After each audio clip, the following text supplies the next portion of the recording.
que como todavía no han sucedido, pues no podemos tal vez categóricamente afirmar que van a ser así, ¿verdad? Pero por lo menos tener una base y más o menos saber qué es lo que el Señor nos está tratando de enseñar en estos tiempos en los que estamos viviendo. Señor, te damos muchas gracias por esta oportunidad nueva que nos das de estudiar tu palabra. Te pedimos que nos des sabiduría para poder exponerla, para poder entenderla, y que tu Espíritu Santo sea el encargado de darnos la luz necesaria, la sabiduría necesaria para poder comprender estos mensajes tan importantes que tú has dejado en tu palabra para tu pueblo. Ayúdanos, Señor, y abre nuestro entendimiento. Te lo pedimos en el nombre precioso de Jesús. Amén y amén. Pedirles también, por favor, que vean la información que les he mandado en esta tarde al grupo de WhatsApp de la iglesia. Si alguien no está en el grupo, pero quiere recibir ese estudio, esa reflexión acerca de lo que representó en su día la fiesta de Purim, que se está celebrando en estos días nuevamente en Israel. Yo hace años ya di una explicación acerca de esos nombres, ¿verdad?, que aparecen a la derecha en las Biblias en hebreo y unas palabras a la izquierda, y cómo hay unas letras pequeñitas y unas letras grandes en comparación con otras, todo lo que eso representa. Y les mandé esta tarde ese artículo porque no tiene desperdicio, es muy, muy interesante. Solamente unos pequeños detalles para despertar el interés, para que vean o para que lean, mejor dicho, ese documental o esa información. La fiesta de Purim se llevó a cabo en los días de la reina Esther, ¿verdad?, y del rey Asuero. En estos días se lee todo el libro de Esther, volviendo a recordar la historia de cómo Dios salvó del exterminio, de la destrucción a todo el pueblo de Israel. Veis que el enemigo siempre quería más y más, ¿verdad? En un principio un hermano mató a otro, pero no fue suficiente. Más adelante vemos cómo el enemigo intenta, mezclar a la raza humana con aquellos engendros espirituales, ¿verdad?, con aquellas deformaciones terribles que produjeron la ira de Dios y tuvo que finalmente mandar el diluvio. Vemos más adelante cómo el faraón no se conformaba con matar a uno, sino con matar a todos los niños. Pero en el libro de Esther lo que vemos es que el diablo quiso ir un paso más allá, y lo que puso en el corazón de un perverso llamado Amán era la exterminación, la aniquilación total del pueblo de Israel, incluido hombres, mujeres, niños, ancianos, etc. El Señor intervino de una forma milagrosa, y esa liberación, ese milagro se recuerda todos los años en una fiesta que, repito, se está celebrando en estos días y que se llama la fiesta de Purim. La palabra Purim viene de la palabra pur, que significa suerte. Purim es suertes, como se echó suerte sobre el pueblo de Israel, y el Señor, pues una vez más, protegió sobrenaturalmente a ese pueblo.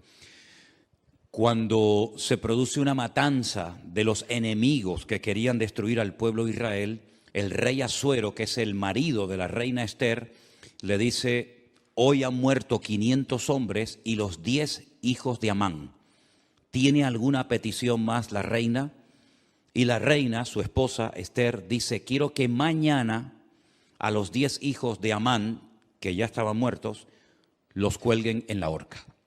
Y de ahí hay toda una explicación de esa palabra mañana, de cómo hay momentos en la que la reina Esther dice que se dirigía al rey Asuero, incluso mencionándolo por nombre, pero hay otros momentos en los que simplemente menciona la palabra rey, dando a entender de que le hacía la petición al rey, al Señor Dios Todopoderoso.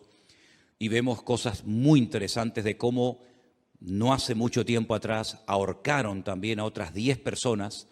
Y ese artículo que les he mandado esta tarde, yo ya lo había leído hace años, lo conocía. De hecho, les expliqué el tema de los números, de las letras en el libro de Esther, pero quiero que lo lean porque es muy interesante, y una vez más se demuestra la credibilidad de la Biblia. La Biblia es un libro matemáticamente perfecto que se adelanta en el espacio y en el tiempo, no solamente dándonos información de cosas que ocurrieron, sino de cosas que ocurrieron, pero que tienen un reflejo y una repercusión en el futuro. Y es muy interesante ese artículo y me gustaría de verdad que lo leyeran con detenimiento. Yo se lo mandé, ya digo, al grupo de WhatsApp, pero si alguien lo quiere tener y no está en el grupo, pues me das tu teléfono y yo te lo mando sin ningún problema, ¿de acuerdo? Nosotros nos vamos al libro de Ezequiel.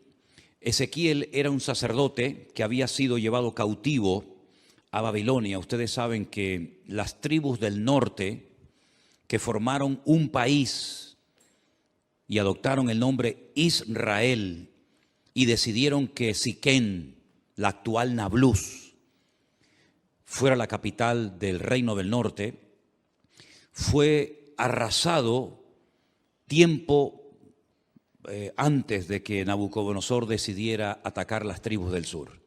Las tribus del sur, cuando hablo de las tribus del sur, me refiero a la pequeña tribu de Benjamín y a la tribu de Judá, que permanecieron un siglo y pico más en el territorio de Israel. También fueron sacadas de la tierra, fueron llevadas al cautiverio por Nabucodonosor 70 años, y estas dos tribus después retornan. Y ese retorno, todo lo que hicieron, la reconstrucción del templo, de la ciudad, de las murallas, etcétera, pues se nos relata en el libro de Esdras y en el libro de Nehemías, que algunos creen que era un solo libro, no dos, como tenemos nosotros en nuestras Biblias, libro de Nehemías y libro de Esther. Se creen que los dos formaban un solo tomo, un solo libro. Pero bueno, independientemente de eso, vemos que Ezequiel está en el cautiverio y él estando en Babilonia, el Señor le revela una serie de cosas acerca de su pueblo. A través de una serie de sueños, de visiones, le muestra el retorno del pueblo de Israel, cómo volverían, y la ciudad de Jerusalén volvería otra vez a ser habitada, etcétera, etcétera. Pero aparte de eso, Ezequiel recibe una serie de revelaciones acerca del futuro, no para su época. Vimos el otro día, por ejemplo, el domingo, que algunas visiones, algunas profecías que recibió Daniel, las escribía, pero el Señor le decía, séllalas, porque esto no es para tu tiempo, esto es para los tiempos finales. Bueno, en cierto sentido también pasó algo parecido con Ezequiel. Ezequiel recibió profecías e información acerca de los últimos tiempos que él no vio durante su ministerio, durante su vida, el cumplimiento de estas palabras. El capítulo 38 y 39 de Ezequiel, digamos que van unidos, porque el 39 es una prolongación de lo que comienza a revelarle el Señor a Ezequiel, y el capítulo comienza diciendo así: vino palabra de Dios diciendo, hijo de hombre. Esta expresión, hijo de hombre, es la forma como el Señor se dirigía y llamaba siempre al profeta Ezequiel.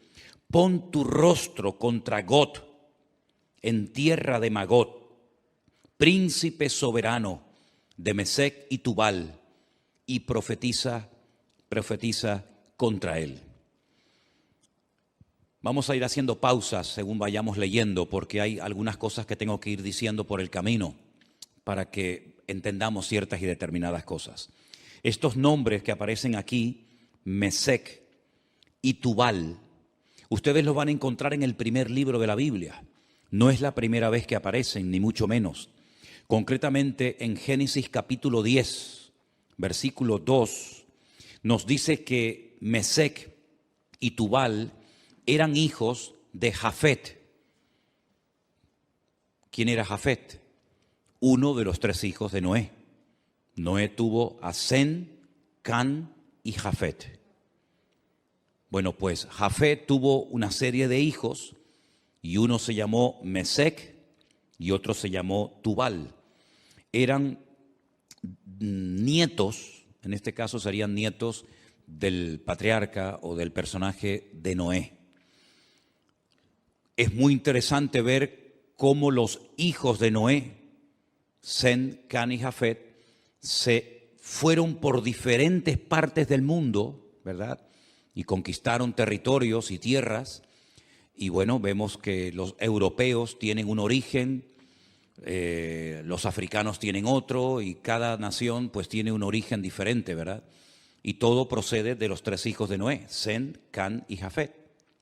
Los cananeos, que son los descendientes de Can, nieto de Noé, pues se fueron a lo que conocemos hoy en día como Israel, ¿verdad? Y allí ese país se llamaba en el principio Canaán. Y el Señor sacó a su pueblo de la esclavitud en Egipto para llevarlos a Canaán, donde vivían los cananeos.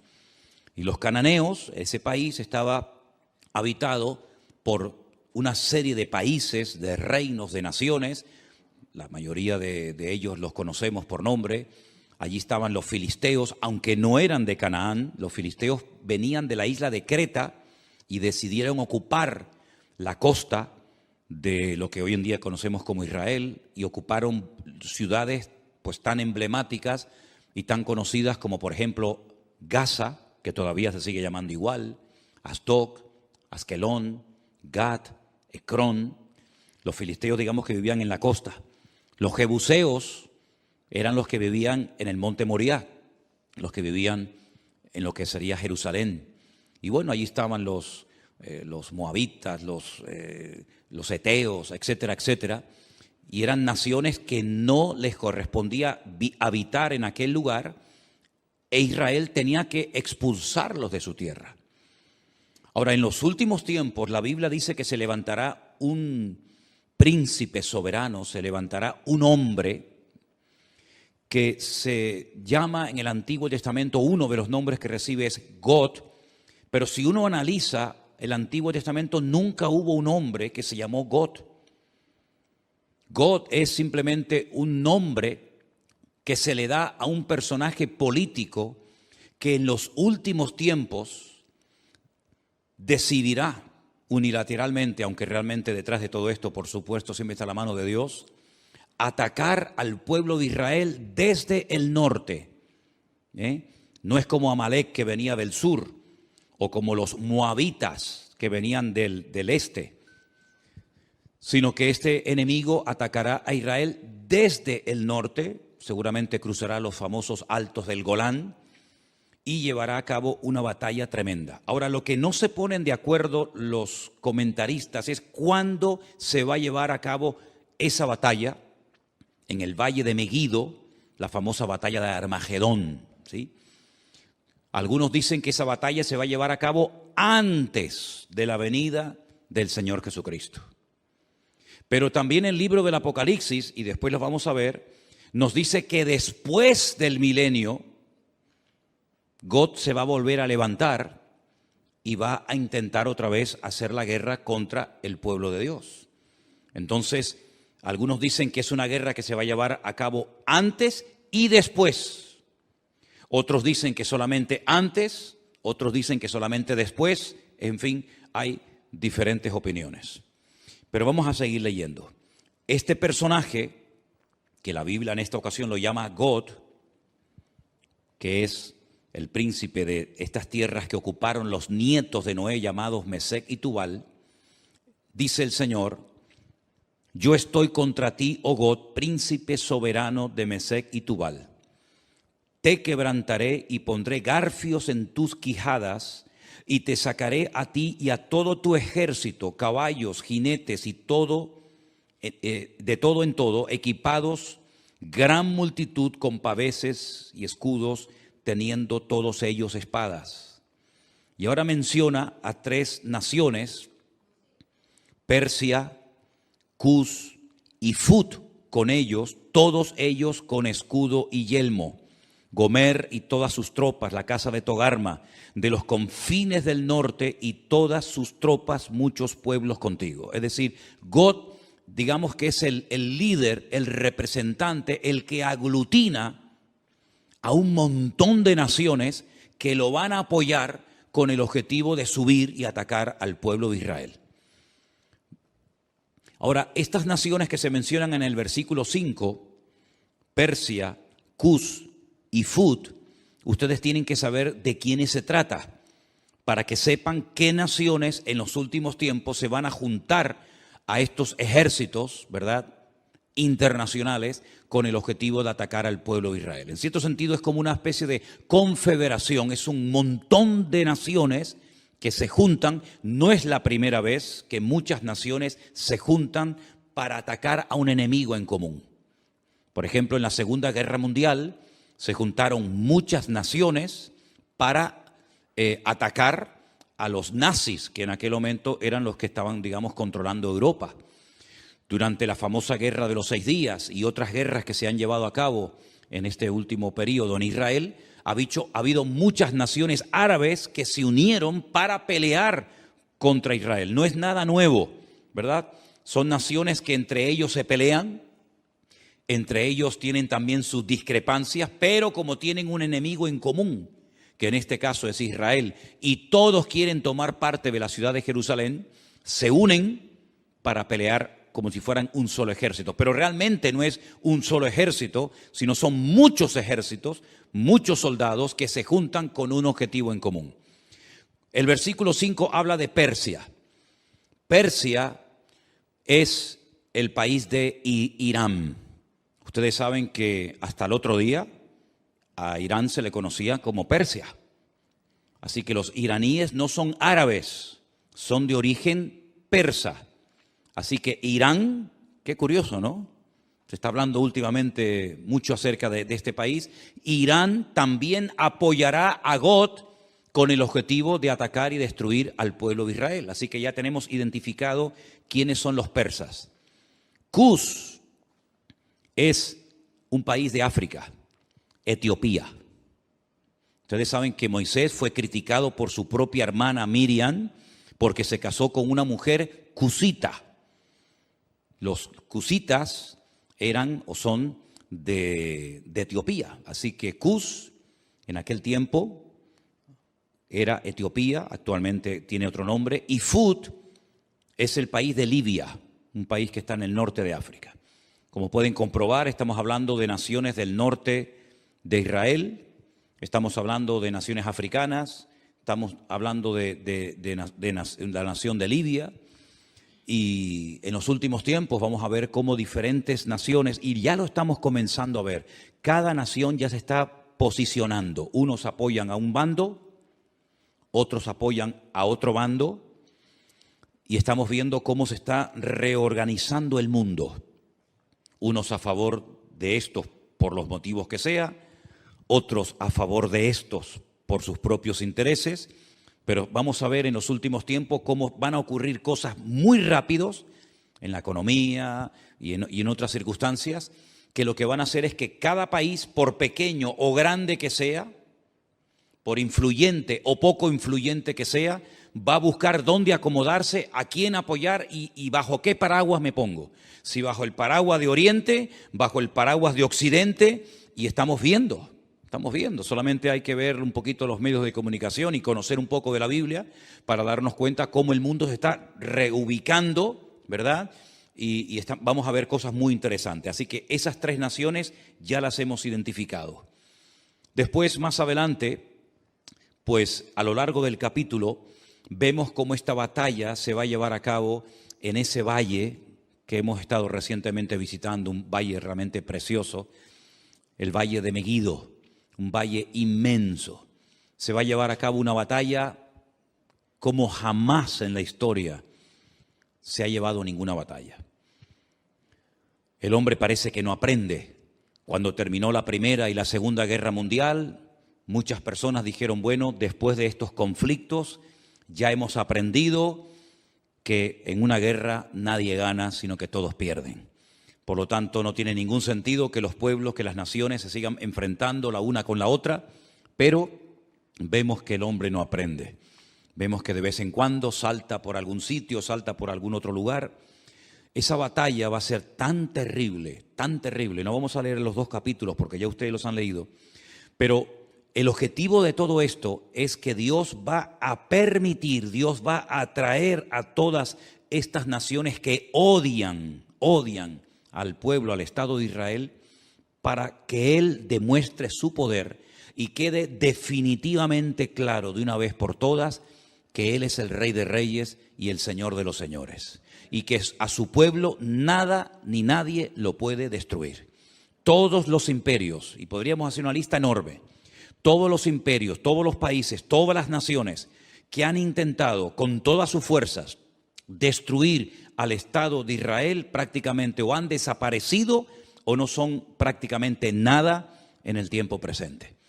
Miren ustedes, por ejemplo, el imperio egipcio, no queda absolutamente nada de él, los babilónicos, los persas, los medos, los griegos, los romanos, diferentes imperios que a lo largo de la historia se propusieron arrasar a este pueblo, porque este pueblo no solamente es un pueblo, no solamente son personas, sino que representa una serie de valores, una serie de principios y sobre todo representa que hay un Dios detrás de esa nación, que hay una Biblia, que hay una palabra de Dios detrás de esa nación, y lo que el enemigo no quiere bajo ningún concepto es que Dios sea reconocido como el soberano de todas las naciones de la tierra. Ahora bien, cuando termine esa batalla tremenda en el Valle de Megiddo, sí me gustaría leer a partir del versículo 4 del capítulo 39, donde dice: sobre los montes de Israel caerás tú y todas tus tropas, y los pueblos que fueron contigo, a aves de rapiña de toda especie, y a las fieras del campo te he dado por comida. Es muy interesante cuando estuvimos recientemente ahora, hace unas semanas en Israel, que la ruta migratoria más importante de aves en Europa pasa por el Valle de Megiddo.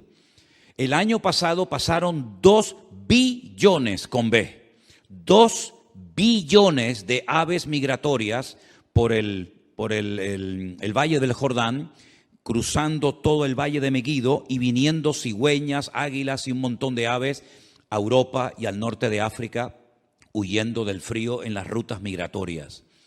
Hay un ave de rapiña que son los milanos, que parece como si fuera un águila, que tienen la cola como en forma de horquilla, que en España estaba prácticamente extinguido. Nosotros hemos visto a centenares y a centenares de milanos, que son como un aguilucho grande, revoloteando en el Valle del Jordán hasta hace unas semanas atrás.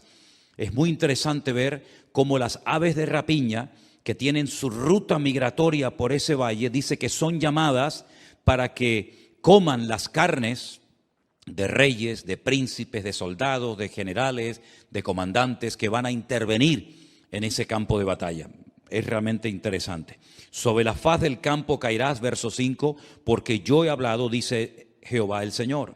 Enviaré fuego sobre Magog y sobre los que moran con seguridad en las costas, y sabrán que yo soy el eterno Dios. Haré notorio mi santo nombre en medio de mi pueblo Israel, y nunca más dejaré profanar mi santo nombre, y sabrán las naciones que yo soy Jehová, el Santo de Israel. He aquí viene y se cumplirá, dice Jehová el Señor, este es el día del cual yo he hablado. Los moradores de las ciudades de Israel saldrán y encenderán y quemarán armas, escudos, paveses, arcos, saetas, dardos de mano y lanzas, y los quemarán en el fuego 7 años. Armamento que traerán esas naciones servirá de combustible durante 7 años después de que finalice la guerra. No traerán leña del campo ni cortarán de los árboles, sino quemarán las armas al fuego y despojarán a sus despojadores y robarán a los que les robaron, dice Jehová el Señor. En aquel tiempo yo daré a Gog lugar para sepultura allí en Israel. Es allí donde va a ser sepultado, donde va a ser enterrado este personaje, en el valle de los que pasan al oriente del mar, y obstruirá el paso a los transeúntes, pues allí enterrarán a Gog y a toda su multitud, y lo llamarán el valle de Amón Gog, que significa la multitud de Gog. Aquí habla de multitud, no especifica el número de esa multitud, pero el Apocalipsis sí nos da ese dato. Porque nosotros no solamente tenemos el Antiguo Testamento para saber las cosas que van a ocurrir, por dónde van a atacar, cuántos van a atacar, cuánto tiempo estarán enterrando cadáveres, etcétera, etcétera, sino que además tenemos la información tremenda del Nuevo Testamento, sobre todo las cartas de Pablo a los tesalonicenses, las cartas de Pedro, parte también de la epístola cortita de Judas y sobre todo el libro del Apocalipsis, donde nos da una información de millones y millones de soldados, 200 millones de soldados que subirán por toda esa cordillera, por esos valles, en dirección a Jerusalén. Pero allí muere este hombre, este personaje, y la casa de Israel los estará enterrando por 7 meses para limpiar la tierra. 7 meses todos los días enterrando muertos. Hermano, estamos hablando de multitudes, de millones de personas. ¿Cuánto se tardan en enterrar a la gente? Con una pala mecánica haces una zanja enorme y comienzas a echar cadáveres dentro. Pues 7 meses enterrando todos los días muertos. Y los enterrará todo el pueblo de la tierra. Y será para ellos célebre el día en el que yo sea glorificado, dice Jehová el Señor. Y tomarán hombres a jornal que vayan por el país con los que viajen para enterrar a los que queden sobre la faz de la tierra, a fin de limpiarla. Al cabo de 7 meses harán el reconocimiento. 7 años quemando el armamento, 7 meses enterrando cadáveres, y pasarán los que irán por el país, y el que vea los huesos de algún hombre pondrá junto a ellos una señal, hasta que los entierren los sepultureros en el valle de Amón-Got. También el nombre de la ciudad será Amona, y limpiarán la tierra. Y tú, hijo de hombre, así dice el Señor, di a las aves de toda especie. Les recuerdo, 2 billones de especies de aves pasaron el año pasado por ese valle. Di a las aves, a toda especie y a toda fiera del campo, juntaos y venid, reuníos de todas partes, a mi víctima que sacrifico para vosotros, un sacrificio grande sobre los montes de Israel, y comeréis carne y beberéis sangre. Y más adelante leemos en el verso 21, y pondré mi gloria entre las naciones, y todas las naciones verán mi juicio que habré hecho. Cuando termine esa batalla, al final de lo que llamamos o conocemos como el nombre de la gran tribulación, comenzará un período de 1000 años que se conoce como el milenio o la era milenial del Mesías. Y dice Zacarías capítulo 14, y esto es literal, no hay que buscar una aplicación simbólica porque es literal. Y las naciones que hubieren sido salvas, no es que se hayan convertido, sino que se salvaron de la muerte en esta batalla tremenda, tendrán que subir todos los años a Jerusalén a celebrar la fiesta de los tabernáculos. Y la fiesta de los tabernáculos se suele celebrar generalmente entre los meses de septiembre y octubre. Y quiero que leamos literalmente el pasaje de Zacarías capítulo 14 para que vean un dato muy interesante que nos da este profeta acerca de esta batalla y acerca de las naciones que escaparán del juicio en este valle de Megiddo.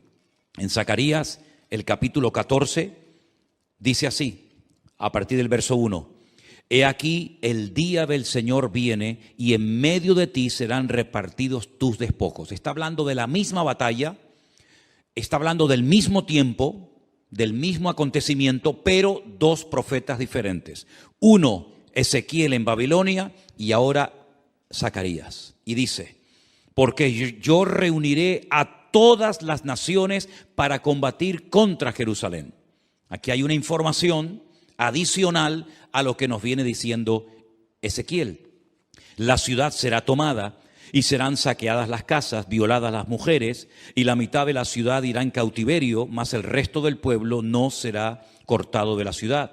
Después saldrá Jehová y peleará con aquellas naciones como peleó en el día de la batalla. Y ahora habla de la segunda venida del Mesías. Porque el Mesías, cuando nació cerca de este monte de los Olivos, en dirección hacia el sur, aproximadamente como a 7-8 kilómetros al sur, en una pequeña localidad, en un pequeño pueblo llamado Belén, que pertenecía a Judea, Belén de Judea. Pero cuando dice aquí que se afirmarán en aquel día sus pies sobre el monte de los Olivos, aquí podemos ver que el Antiguo Testamento nos habla de su nacimiento en Belén de Judea y de su retorno, su segunda venida, poniendo los pies sobre el monte de los Olivos. Amén, hermanos, ¿lo ven claramente? Nace en Belén, retorna en el monte de los Olivos. para que algunos digan que la Biblia no habla de dos venidas, sino solamente de una. No, habla de dos venidas. Una que ya se produjo cuando nace en Belén de Judea, y otra cuando se afirman sus pies en aquel día sobre el monte de los olivos que está enfrente de Jerusalén, al oriente, al este, y el monte de los olivos se partirá por en medio hacia el oriente y hacia el occidente, haciendo un valle muy grande, y la mitad del monte se apartará hacia el norte y la otra mitad hacia el sur. Es decir, si se parte el valle y parte se va hacia el este, parte hacia el oeste y luego se ensancha, se separa el norte y el sur, quiere decir que en esa parte en la que hemos estado muchísimas veces se va a hacer un valle gigantesco, un valle enorme. Ahora mismo entre el monte Moriah, donde antiguamente estaba el templo, y donde está el monte de los olivos, hay un barranco, hay como si fuera un barranco que se llama el famoso torrente de Cedrón, pero no tiene ni punto de comparación lo ancho que será ese valle cuando el Señor ponga sus pies sobre el monte de los olivos. La pregunta que a lo mejor algunos se hacen es: ¿qué interpretan los judíos cuando dice aquí y pondrá sus pies sobre el monte de los olivos y el monte de los olivos se partirá? Bueno, ellos dicen que cuando venga el Mesías, que no creen que vengan del cielo, pues ellos dicen y opinan que cuando venga el Mesías, la expresión "y pondrá sus pies sobre el monte de los olivos" es una expresión como decir "y vendrá con autoridad", pero no lo interpretan como algo literal. Entonces, si no interpretan una parte del texto como no literal, tampoco pueden interpretar la otra parte del texto como literal, pero en esta ocasión se equivocan. Dice que huiréis al valle de los montes, porque el valle de los montes llegará hasta Sal. Huiréis de la manera que huisteis por causa del terremoto en los días de Usías, rey de Judá, y vendrá Jehová mi Dios y con él todos los santos. ¿Quién es el que viene? Jehová mi Dios. ¿Y viene acompañado de quién? Con todos sus santos. Esta es la segunda venida del Señor Jesucristo, donde todo ojo le verá, toda rodilla se doblará y toda lengua confesará que Él es el Señor, para gloria de Dios Padre. ¿Se dan cuenta cómo Él viene, pero no viene solo? Ya la iglesia ya ha sido arrebatada, ya fue llevada con Él, y cuando Él retorna en su segunda venida, su iglesia no está en la tierra, sino que su iglesia viene con Él en las nubes. Y acontecerá que en ese día no habrá luz clara ni oscura. Acontecerá que no habrá luz clara ni oscura. Qué cosa tan rara, ¿verdad? Será un día el cual es conocido de Jehová, del Señor, que no será ni de día ni de noche. No nos hacemos ni la más remota idea cómo puede ser, porque en nuestra mente no cabe decir, o es de día o es de noche. Pero dice, no va a ser ni de día ni de noche. ¿Y cómo será ese día? Solamente Él lo conoce. Pero sucederá que al caer la tarde habrá luz. Al caer la tarde, cuando se oculta el sol, es cuando ya se hace la noche. Pero aquí es al revés. Cuando llega la tarde, es cuando hay luz. Qué cosas tan interesantes, qué cambios, ¿no? Qué cambios tan tremendos va a haber. Acontecerá también en aquel día que saldrán de Jerusalén aguas vivas como ríos. ¿Saben que hay un barrio en Jerusalén por el cual hemos caminado muchísimas veces, que es el barrio de las 100 puertas, el barrio de los ultraortodoxos judíos, el barrio de Mea Sharim, las 100 puertas, que han descubierto que por debajo de ese barrio corren ríos de agua tremendos, como aguas subterráneas? Tal vez cuando se produzca ese terremoto tremendo, al poner sus pies sobre el monte de los olivos, esas aguas broten, salgan hacia arriba, y dicen que la mitad de esas aguas irán hacia el mar oriental y la otra mitad hacia el mar occidental, en verano y en invierno. Israel es el único país que tiene 4 mares, 2 internos y 2 externos. Tiene un mar que realmente es un lago, pero lo llaman el lago o el mar de Genesaret al norte. Más hacia el sur está el mar Muerto, que es mucho más grande que el mar de Galilea. Luego, al oeste está el Mare Nostrum, el mar Mediterráneo, que según como se mire, ahí termina o ahí empieza el mar Mediterráneo y llega hasta el Peñón de Gibraltar. Y luego al sur, ¿verdad?, está el Mar Rojo o el Mar de los Juncos, porque tiene un color rojizo por unas hierbas que hay allí. Como hay otro mar que se llama el Mar Negro, por unas algas que hace que parezca que el agua está negra, ¿verdad? Y dice que hay aguas de Jerusalén que llegarán y entrarán en el mar Mediterráneo, y otra parte de las aguas entrarán en el Mar Muerto, y Jehová será rey sobre toda la tierra, y en aquel día Jehová será uno, y uno su nombre, ¿verdad? No se le va a llamar de diferentes maneras, sino que uno será su nombre, tendrá un solo nombre.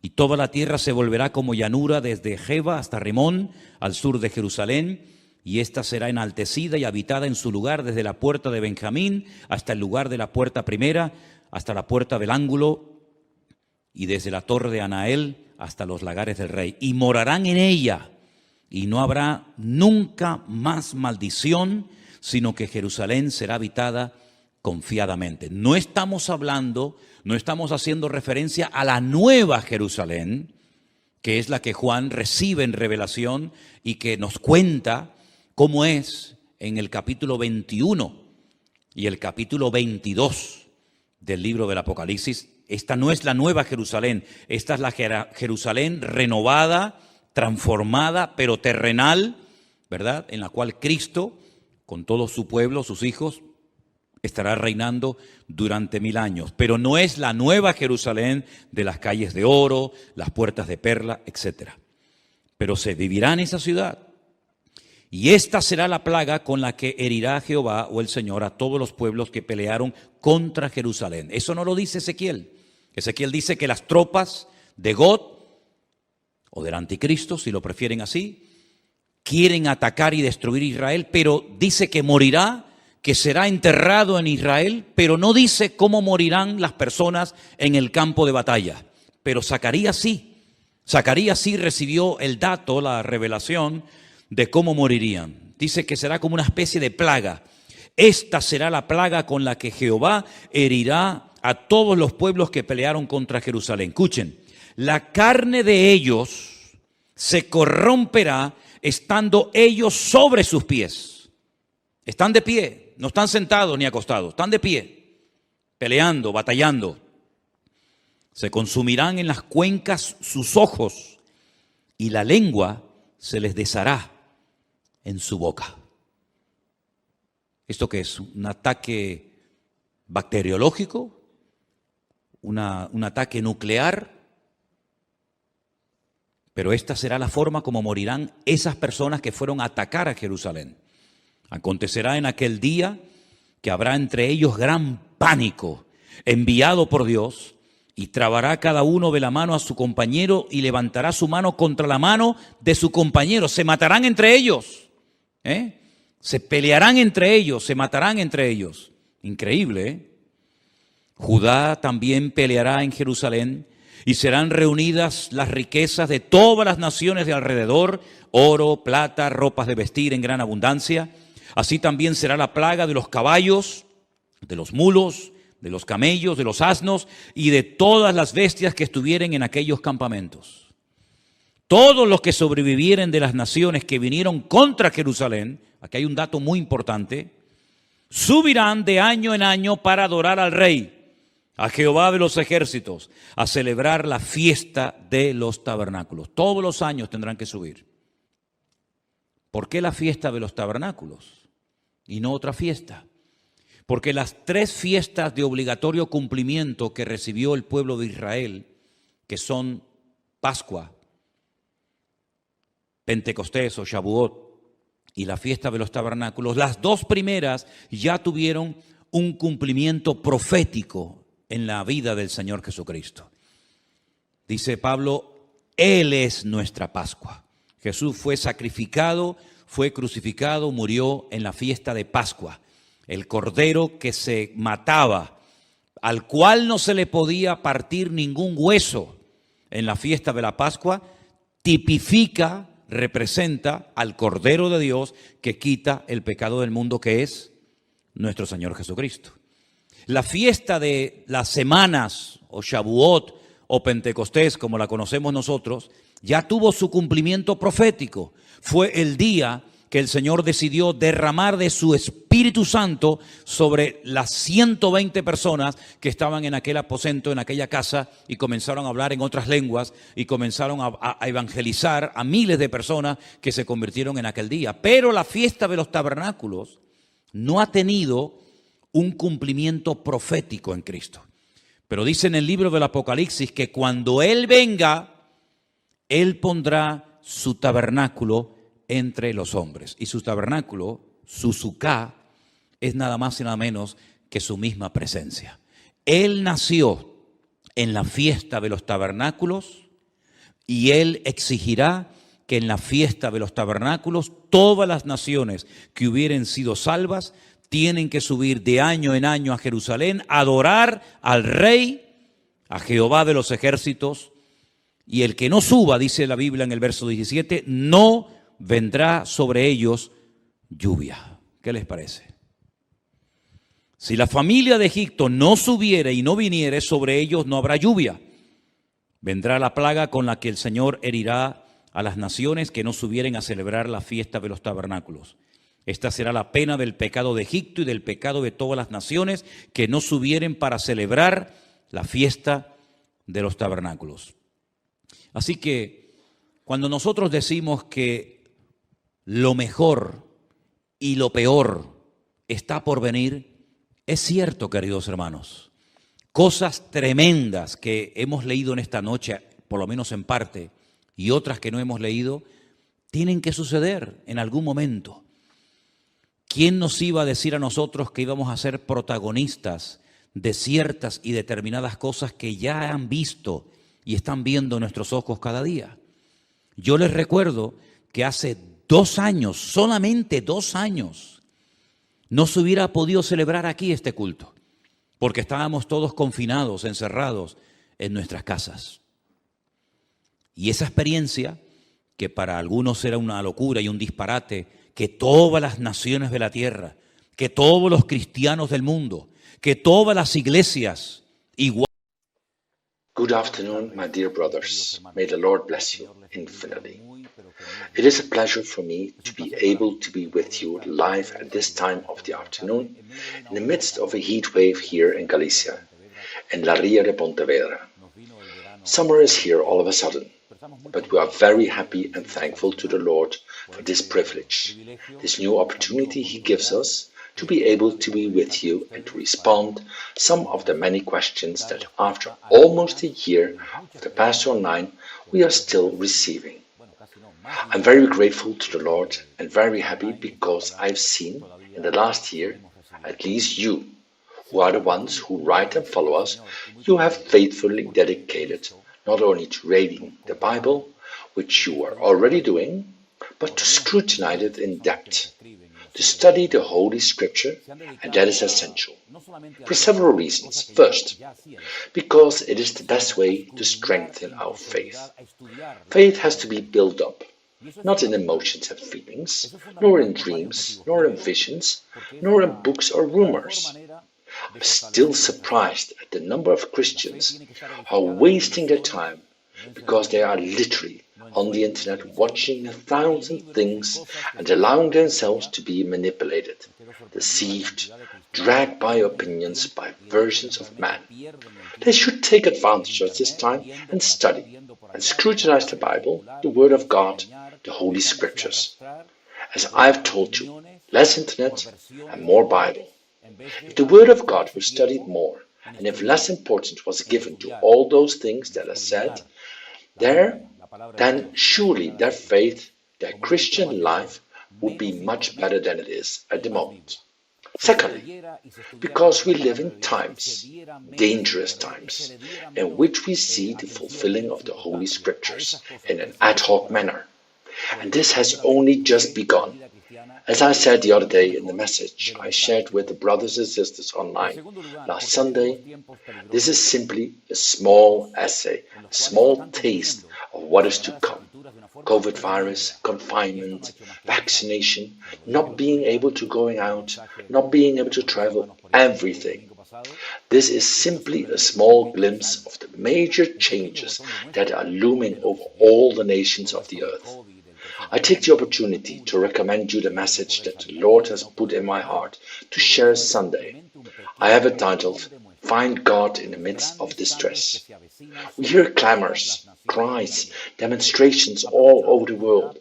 How should we believers act in the face of all the madness, in the face of all the changes that are taking place in the world? On Sunday, God willing, I will share the word as of 7 o'clock in the evening, time in the Canary Islands, 1 hour behind the time of Spain's mainland. Subscribe to our YouTube channel and you will receive a notification each time we are broadcasting live. Let us pray and ask for God's blessing, for God to give us the wisdom needed to be able to give answers to these questions that we have selected this afternoon. Let's enjoy, learn together the word of the Lord. We pray. Heavenly Father, thank you for them from the bottom of my heart, because for more than a year you have allowed us to be together in this space, to search your word, and we have grown. We have learned a lot of things, and we want that on this afternoon you will enlighten us again and give us wisdom from above, so that your Holy Spirit be the one who touches our hearts and do the work, that wonderful work, that you confirm every day. Thank you, Lord, for you are good and everlasting is your mercy. We put this time in your hands, in the precious name of Jesus our Lord. Amen and amen. I'll give you a little scoop in advance. Our virtual church, which continues growing and consolidating every day in all the nations of the earth. Glory be to God for all the collaborators, brothers, sisters who are selflessly working in an arduous way, doing a lot of wonderful work during the days of the week in order to be able to attend and minister many brethren from many parts of the world. The Lord has set my heart to celebrate next year, at the time of Easter, 14th to 17th of April, our first Congress. We will be giving more information and we will advertise by means of publicity and informative videos the first virtual church Congress. It will take place in Spain. We will meet for 3 or 4 days in a hotel that we have already booked, and all brethren of our virtual church will be able to come and meet with us, and that we are going to enjoy before the Lord, praise Him, singing Him, learning more of His word, knowing one and another. So book now for these dates of the Holy Week of next year, 2022, in the month of April to the 17th, from the 14th to the 17th, First Congress of the Virtual Church. The information, the prices, the right place, etc. we will inform you in due course. I think it will be a truly extraordinary experience for all of us who have the privilege of being able to attend and enjoy during those days. Dear brothers and sisters, I will answer the first question. Many people keep asking on the subject of the Sabbath. They ask, is the Sabbath on Sunday or Saturday? So reading the Bible, any Christian, pastor or not, little or lot of time in the Gospel, comes to the conclusion that the Sabbath day is Saturday. It gives me a lot of fun when for example, in the Old Testament, in the Psalms and in other chapters of other books, we see an asterisk that says, here it is equivalent to the Sabbath.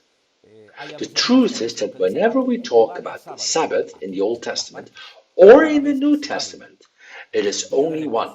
The Sabbath day is the Sabbath. It's Saturday. And it will always be the Sabbath. The day that God instituted as the Sabbath day, which in Israel and according to biblical calendar, begins with the sunset on Friday and ends at sunset on Saturday. The Sabbath is Saturday. But some people, brothers and sisters, say, and then why we meet on Sunday? Well, because the Sabbath does not force us to meet on Saturdays. I believe that there is a confusion among many believers who do not quite understand that the day of rest the Bible does not necessarily obligate us to congregate. In fact, there are many brothers and sisters who will not be able to gather on Saturday. Sunday is when we have the most chances that the greatest number of brothers and sisters can congregate. Most of them do not work. Therefore, it is not a sin to worship on Sunday. It is the same as if we could get together for worship on Monday evenings, or Wednesday morning, or on Friday night. The Sabbath day is a thing that does not necessarily have anything to do with the day of worship. Young people in our congregation in Tenerife congregate on Saturdays. We as a church meet on Sunday because it is the day that most brothers can do it in Spain, specifically in the Canary Islands. If the brothers wouldn't work on Saturdays, but would work on Sundays, I, of course, would have to worship on Saturday in order to be able to make it easier for all the brothers and sisters who could come to worship. It is one thing to think about the practicality, etc. We meet on Sunday because it is more practical than on Saturday. And another thing is to think that Sunday is now the Sabbath day, and that Saturday isn't. That is false. That is completely untrue. The Sabbath day the Lord instituted is on the seventh day, and the seventh day is the only day that has Sabbath name. Rest. We should be done on that day. Whoever wants to and is able to celebrate the Sabbath day, reunite with your family. Have a time to pray together. Read the word of the Bible. I've been in many Sabbaths in Israel, with some known rabbis, friends of mine, get together and they eat, they pray for their children, those who are parents, they sing, they read the word of God, have a wonderful time in communion. Eat a lot and also drink a lot, but not necessarily on the Sabbath you have to celebrate worship. It is, I repeat, not a sin for the Christians for practical reasons to meet on Sunday. But if you want to celebrate the Sabbath day, celebrate it. What I've seen, they meet quietly at home in peace, without television, no internet, with the family, eating, praising the Lord, and generally celebrated as such on the day of the rest logically in Israel. The Sabbath, Saturday, is a day of rest on which people don't work and the majority of people go to synagogues. The practitioners, the religious, they who can do it, but I've been to Israel in congregations which celebrate the Saturday worship services and also others that celebrate it on Sunday. The Lord does not obligate to celebrate worship on Saturday. The Sabbath is on Saturday, but it isn't necessarily the day of worship. I believe that there are some Christians who should have already clear ideas and do not need to feel bad about going to worship on Sunday. No problem at all. If only we could meet every day, Monday, Tuesday, Wednesday, Thursday, Friday, Saturday and Sunday, every day. The Catholic Church has acknowledged that it was day in some councils who changed the Sabbath day and said that Sunday replaced Saturday. Yes, it's true. It's true. They have recognized it on the internet. There are bishops who recognize that it was the Catholics who said that the Sabbath day now was already on Sunday because the resurrection of Christ. Why Sunday replaces Saturday? That is emphatically false. No one can say for sure, with biblical arguments, with biblical backing, no one can say it. Not a priest, not a rabbi, not a pastor, nor anyone else. The Sabbath is the Sabbath. There is no problem in meeting on Sunday. It is not a problem. People have written to me and said, I have a brother or a cousin or a friend or an acquaintance, perhaps a relative. And he said to me that we cannot pronounce the name Jesus because the name Jesus means in Hebrew horse. They are lying to you. I know Hebrew and horse, and I don't know say Jesus in Hebrew. The word for horse is not Jesus. So when they tell you you can't pronounce the name Jesus, pay no attention to them, not even in the slightest. Ignore them. You can pray by pronouncing the name Jesus. If you want to say Yeshua, then you say Yeshua. There is no problem. In the USA, the American brothers and sisters, English-speaking countries, when they pray, they don't say Yeshua or Jesus, they say Jesus, because each one turns to the Lord in his own language. And this is wonderful, that the Lord does not compel us to turn to him when we pray in Hebrew, Greek, or Aramaic. Everyone can pray in their own language. God understands all of us. I assure you, my dear brothers and sisters, that our God understands German, French, Chinese, Japanese, Spanish, Hebrew, Aramaic. He understands all the languages of the world. I remember a time when I was in the USA, specifically in Florida, and there were some fanatics around, because that's the word, fanatics. They are neither Christians nor Jews or Messianics or anything else. Believe me, they are nothing, but they think they are superior to others because they say Yeshua, because they have learned a little bit of Hebrew, and they have said that our Bible is mistranslated, that the true Bible is to be read in Hebrew. We must be mature and not allow ourselves to be manipulated or deceived by people that what they say is not true. Our Bible is not badly translated. That is totally untrue. It is not a sin to say Jesus, neither is it to worship on a Sunday. What happens is that there are the follies of some people who have become real fanatics that end up belittling their brothers in Christ. I've met some, thank God, not many, who lock themselves up at home on Saturday. They no longer go to worship services on Sundays. They look down on the brothers, to the pastors. They belittle Christians, speak ill of the Bible in Spanish and other versions. And in the end, what happens is that they fall into a religious pride, in an arrogance, because belittling, criticizing the brothers, that is a sin, and a terrible one. Therefore, brothers, sisters, enjoy your relationship with the Lord.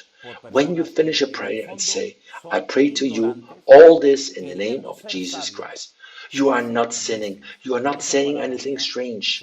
God our Lord understands perfectly well. Remember that God has responded many prayers where you have pronounced the name Jesus. God has worked miracles, has changed lives, worked wonders when we have said, we ask you, Lord, in the name of our Lord Jesus Christ. God has answered millions and millions of prayers when we pronounce the name of Jesus. So let's not be childish. Let's not allow ourselves to be dragged along or manipulated by people who are basically ignorant people who want to be wise become fools. They are not my words, they are words of the Bible. Another brother writes to me and says that in Isaiah chapter 55 verse 6, let's read it. If you have your Bible, I ask you to please look up Isaiah 55 verse 6 and read with me. I repeat, Isaiah chapter 55 verse 6. Seek the Lord while he may be found, call upon him while he is near. And it goes on to say, let the wicked forsake his way, and the unrighteous man his thoughts. Let him return to the Lord, and he will have mercy on him, and to our God, for he will abundantly pardon. This brother, Juan Diego, says, this verse means that at some point in time, God will turn away from us. God will never turn away from us, even less so, when there is a promise that says, behold, I will be with you all the days of my life until the end of the world. The Lord is never going to turn away from us. God will never turn away from us. Maybe we from Him, but He from us, that isn't possible because He's faithful. Verse 6 means that there will be a time in which opportunities will run out. Today is the acceptable day. Today is the day of the salvation. Call Him as long as He is nearby, because there will come a time when it will happen. As in the time of Noah, that the Lord closed the door of the ark and it was too late. God will not turn away from us, but there will come a time when the sinner will be too late to ask for mercy, clemency, God's mercy. These words are not addressed to God's people, because God is not going to move away from His people. The Lord will never abandon us. He will be faithful to us every day of our lives. But these will come in which He, of course, closes the door, and it will be too late for sinners, the unconverted, not for Christians, not for the children of the Lord. God will never depart from our lives. Believe it, dear brothers and sisters. Well, we move on.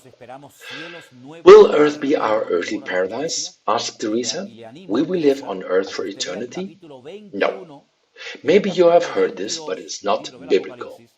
This is a teaching of the false Jehovah's Witnesses, who manipulate the scriptures to the extent that they have made their own Bible. They've made it rigged. They have manipulated it. The Jehovah's Witnesses have committed a tremendous sin, great sin, but the earth will not be our earthly paradise. The Bible says that we will live on earth together with Christ during the millennial. Yes, but our eternal destiny is not the planet Earth. We await new heavens and a new earth, where injustice dies.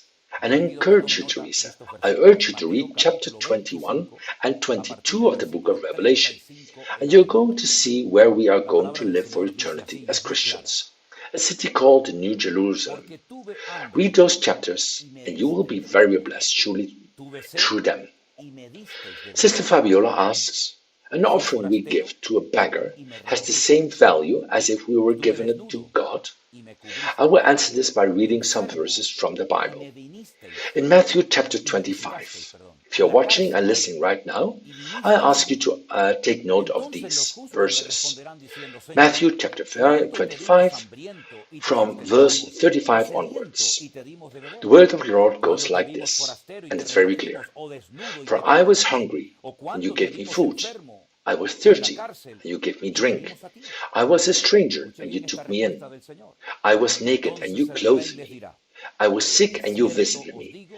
I was in prison, and you came to me. Then the righteous will answer him, saying, Lord, when did we see you hungry and feed you, or thirsty and give you drink? When did we see you a stranger and take you in, or naked and clothe you? Or when did we see you sick or in prison and come to you? Listen well to this answer from the Lord.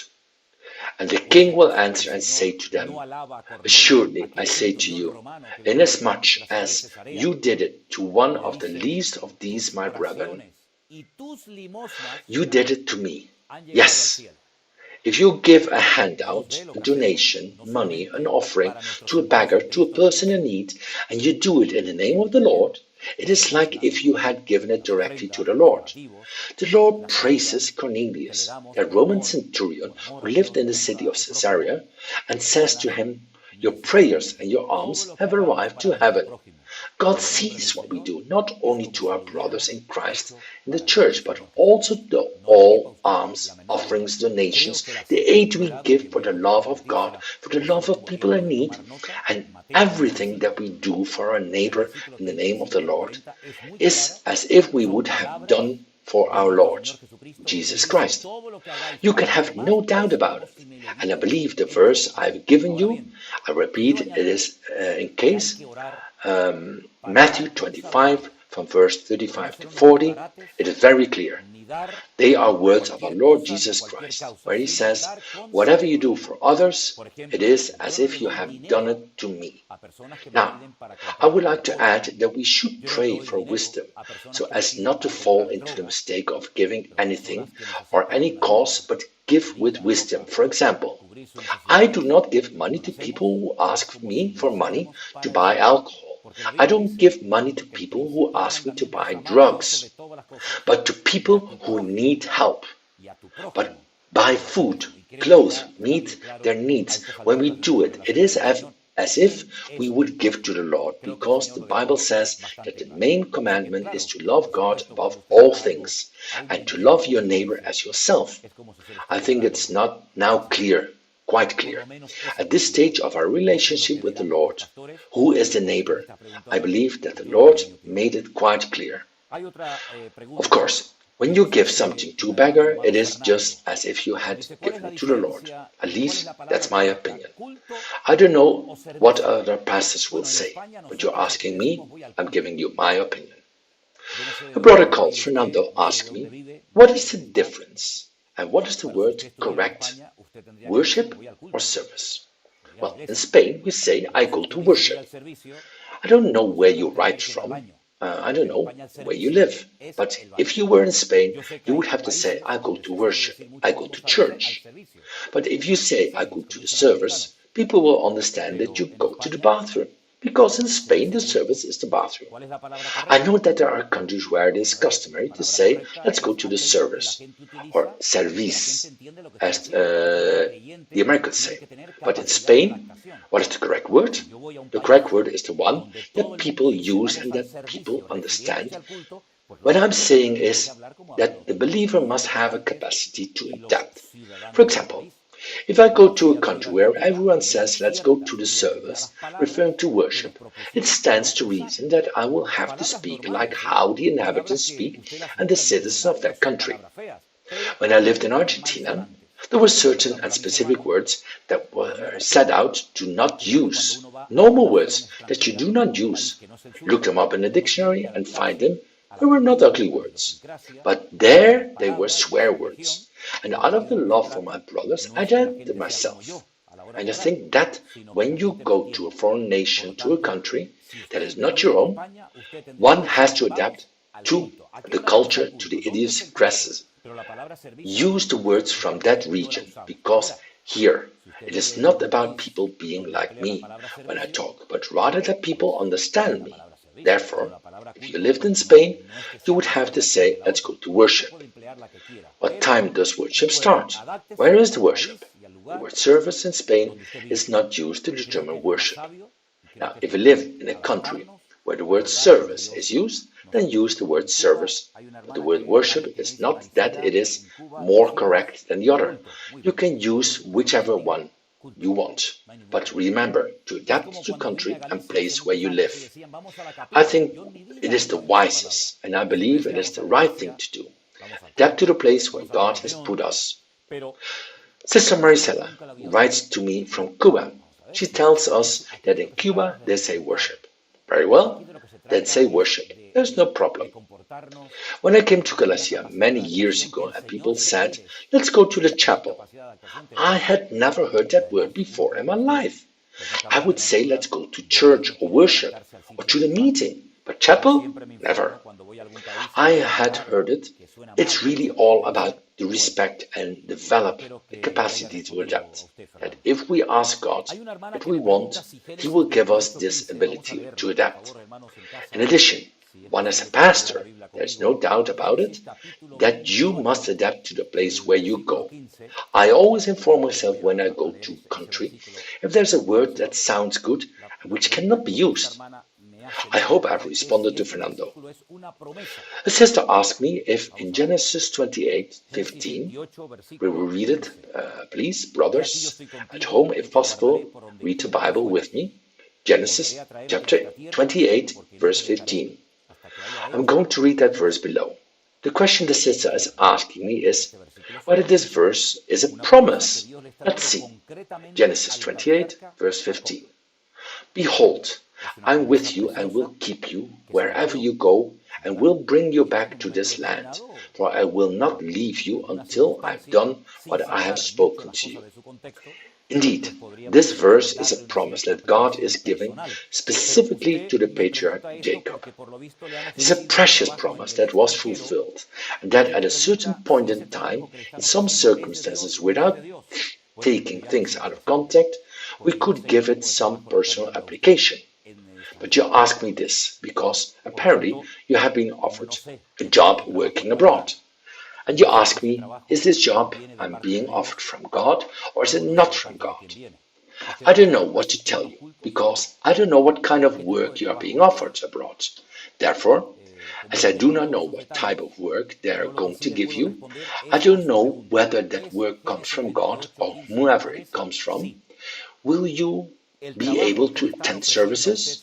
What kind of work is it? As I don't have all the details, what I can answer you is your question. If Genesis 28:15 is a promise, yes. But the job that they are offering you outside your country, abroad, if this is on behalf of God or not, I don't know, sister. That's a question you have to ask the Lord. I don't know what kind of work you are being offered, nor do I know to which country you go, nor in which conditions. I don't have the faintest idea. I can advise you to pray to the Lord. Seek the word of God. If that work is compatible with your faith, with your principles, with your relationship with the Lord, analyze if that work doesn't turn you away from the Lord, and so on. And then you will be able to check by yourself if that work is on God's behalf or not. On the other hand, there are people who constantly ask questions about the final events. Ask about the mark of the beast, about the Antichrist, or about the final times. More than a year ago, the Lord allowed me, before the months of confinement, that I remember perfectly well, because it was a time that was engraved in fire in my life forever. I was teaching a few classes of eschatology.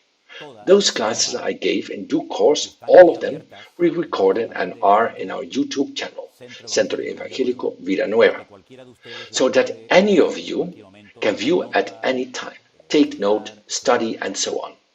On these classes, last year we published a book called Eschatology, which you can buy on Amazon. Then any question you may have about eschatology, I always advise you to listen to those classes first. If you can, you should also read the book. Read it. Read the passages. Look in the biblical books, which I recommend, such as the book of Daniel, or Ezekiel, or Revelation, etc. And surely, when you study all this material, probably many of these questions you ask about eschatology will not have to return to ask them. I did this because both the lectures and the book are very clear. I gave my opinion on certain and specific issues that have to do with the final events, with eschatology. And surely, when you study in depth, like other brothers have already done so, many of their doubts will be dispelled because in the light of the Word of God, when we study and we delve deeper into the Scriptures, automatically many doubts disappear.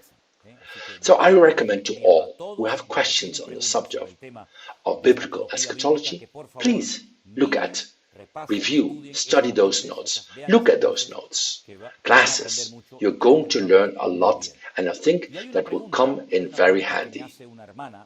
A sister asks, and it's about Matthew chapter 23, verse 16, which reads as follows: Woe to you, blind guides, who say, whoever swears by the temple, it is nothing, but whoever swears by the gold of the temple, he is obliged to perform it. The entire 23rd chapter of Matthew is a very clear, very strong chapter.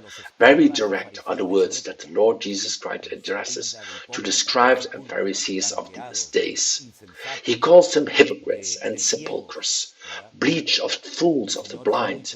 The Lord was very clear, blunt and direct with the religious, who thought they were superior to the others.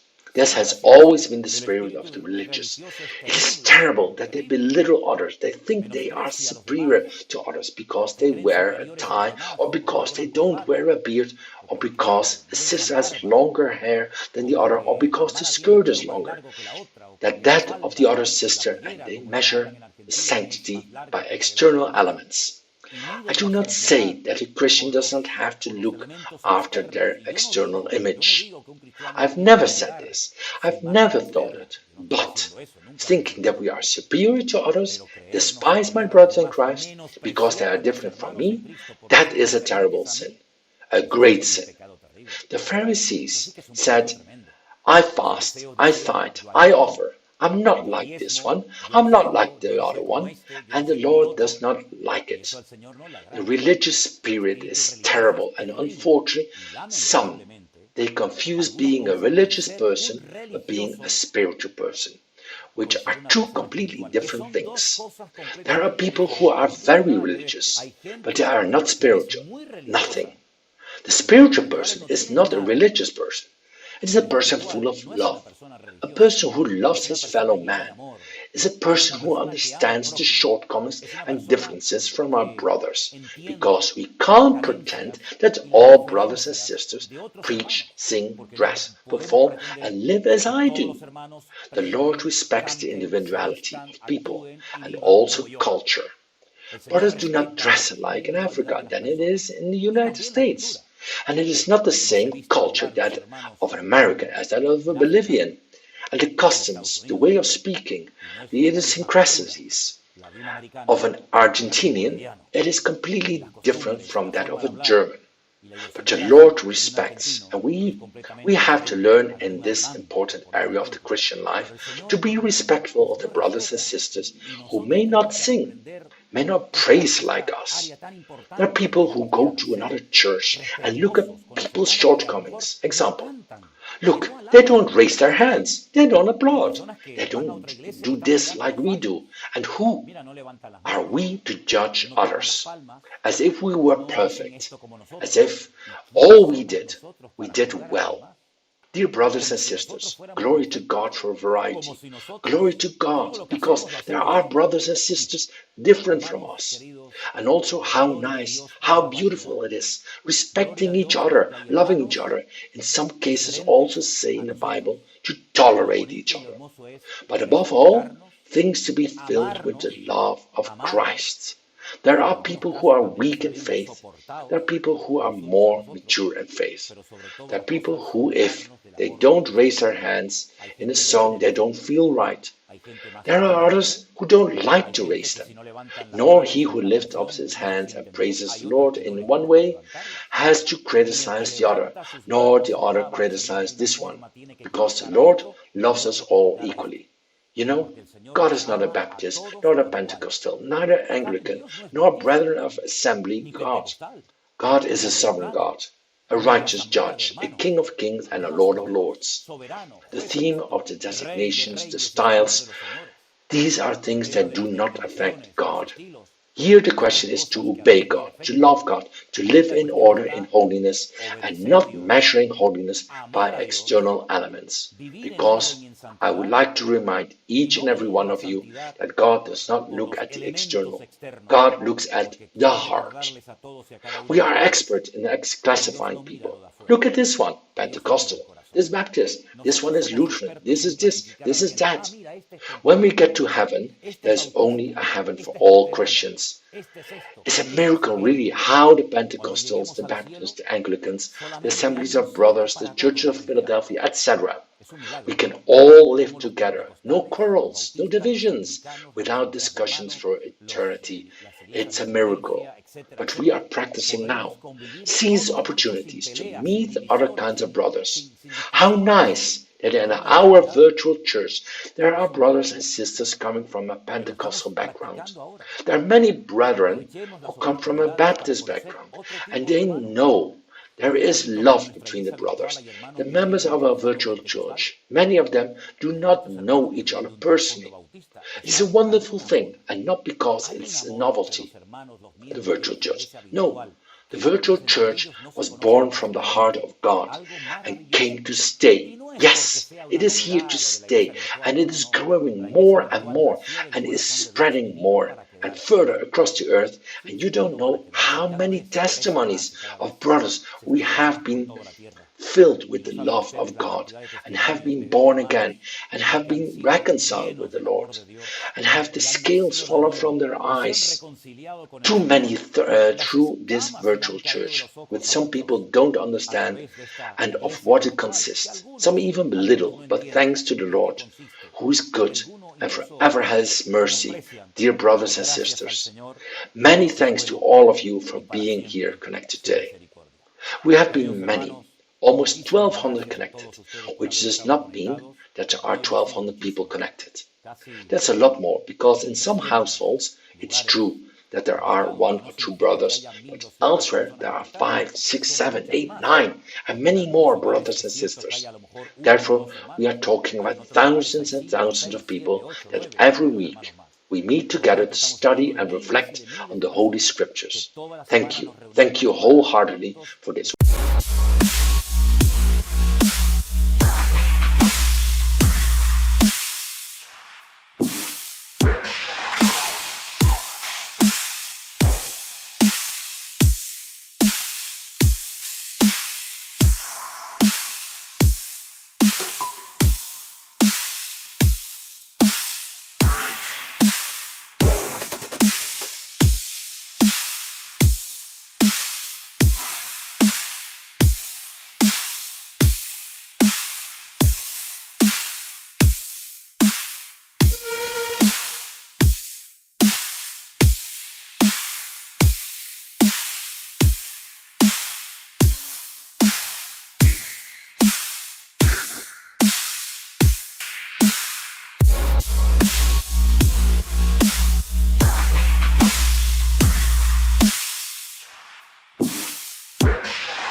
Thank you.